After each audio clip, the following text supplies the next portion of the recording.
Hello, thanks very much for joining me again. Today I'm going to tie you a weighted cat bug. So in the vise what you see is a Hanak 360 barbless hook. This is a nymph and pupa hook and it's at size 12. It's a medium wire hook, but I'm going to change that by adding some adhesive lead foil. Now it's pretty much very thin lead foil that comes on a sheet like this, and you cut it to the size you need. So I've already cut a small strip, which I have here. Just take the backing off, and then I'm going to start just as the bend begins to go down. I'm going to use my fingernail to hold it in place while I get it started. It can be a bit fiddly when you first start using this, but once you get used to it, it's very easy to work with. And I much prefer it to lead wire and whatnot. I just think it's better. So I'm going to try and build up a little bit of a taper. So once I've got that down, I can then come all the way up to the top. So that's me prepared my body. So as you can see, it's added quite a considerable amount of weight to the front here, and it tapers off towards the rear. So next then, to start with, I'm going to use some Glow Bright. I'm sorry, the numbers come off it, but I'm not sure what the number is, but it's green. It's quite a bright green colour. And what I'm going to do with that is catch it in just behind the eye, and then very generously in open turns come across all the way to the back,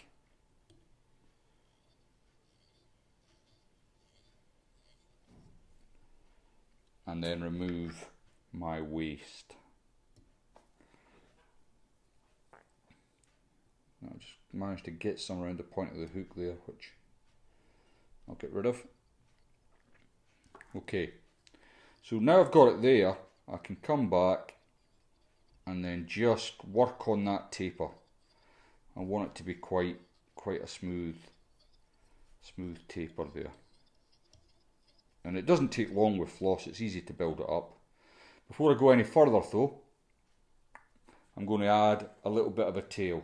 Now I'm going to be using some of the Dave Downey Springwater Blue Marabou. It doesn't take very much, it's a very small tail, and this fly is ideal actually for getting rid of these bits here that would make maybe a little bit too short for your cat's whiskers and your other lures, but ideal for this pattern. So I'm going to pinch the bottom and close up my stems.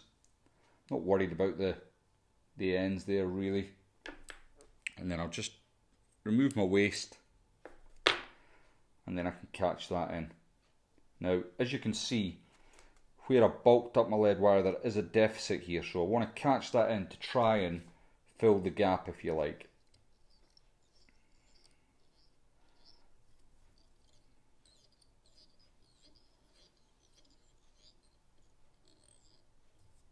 And so once I've got that in place, I can come with my thumb and forefinger and just remove the bulk of it. You only want a little tail on this fly. In fact, that's maybe still a bit long.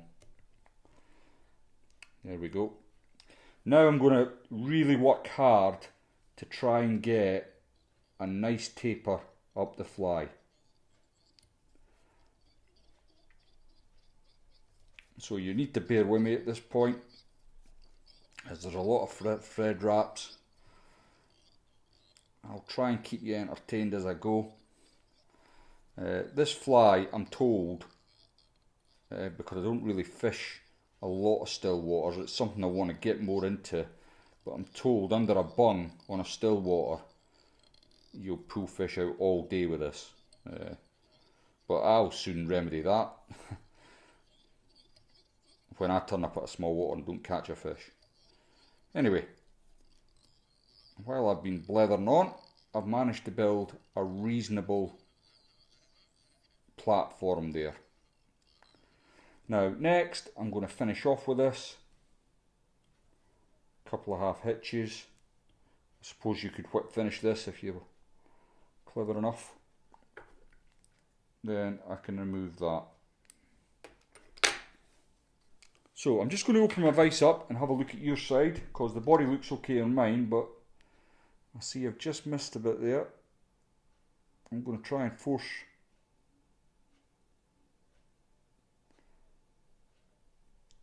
my floss just to cover that little part I've missed. That's a bit annoying now that I've cast my thread off, but you get the general idea. The normal scheme of things, I should have checked it before I cast my thread off, but not to worry.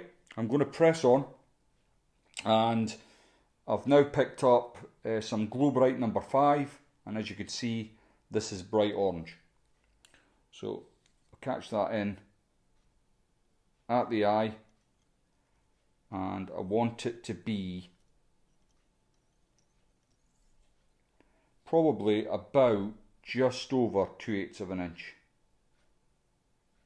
I can then come in with my snips and remove my waste.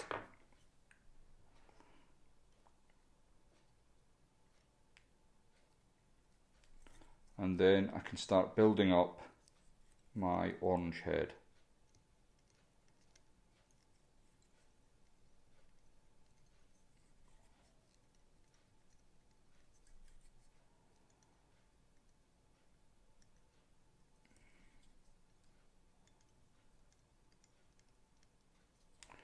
Now when I get it to the front, this is your cue for the whip finishing, guys. Or if you're like me and handless, you would just put a couple of half hitches in like this.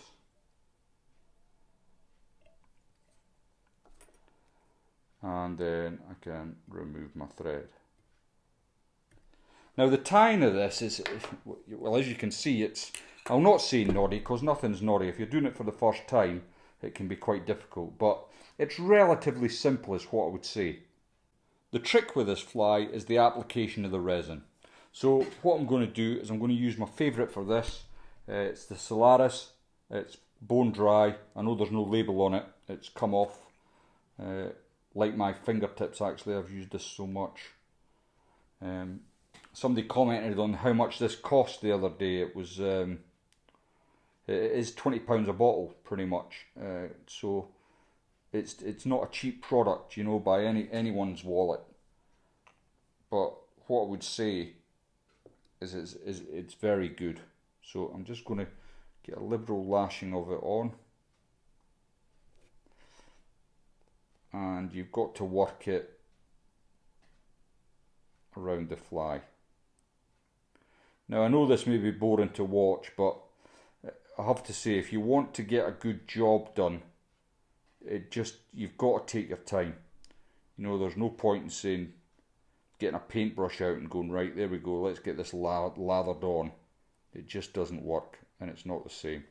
The more effort you put in, the better reward you'll get at the end of it, in regards to the fly pattern. So I've caught that in now, and I'm just going to cure that up.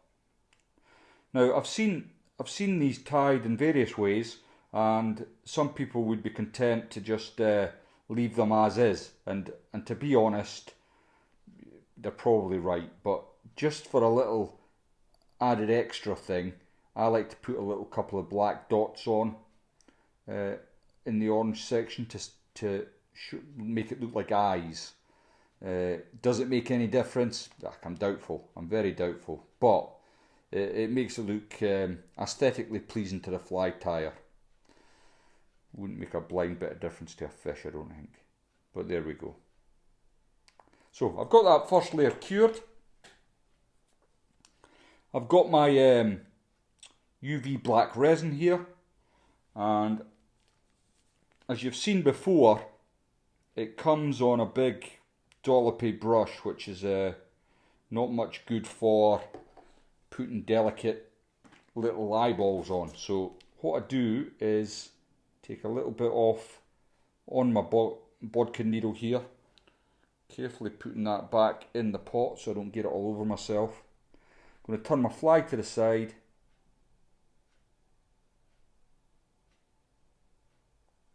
And quite literally one dot either side. And that's you in business. So I'll come in with a pen now. Cure that up. Same with the other side.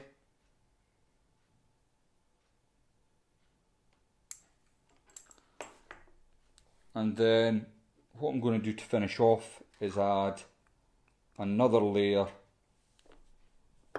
of the Solaris. And this, it all adds to the profile. It adds a little bit to the weight. I mean, the weight's negligible, but because it's so slick, it sinks really quick. And with that adhesive lead body below it, it's an ideal fly for the bung, really. You know, it makes perfect sense to me why people would fish it under a bung with the added weight. Even the ones I've tied that are competition legal for loch style, they would still sink pretty fast, but not quite as fast as this. So again, I'll come in with my pen and cure that off.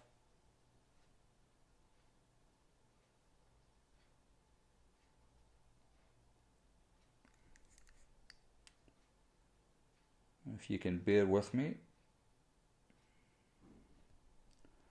So, fished under a bung, fished straight through with maybe a couple of dial backs above it, or below it for that matter, and I think you've got yourself a winner here.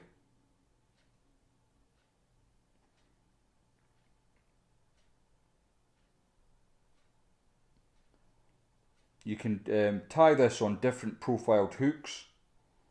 It's up to yourself. I think this one just works particularly well. It looks good in this profile. So, there we go. I hope that was of some use to you. Thanks very much for watching. If you've not already subscribed to the channel, please do it now, and I'll see you all next time.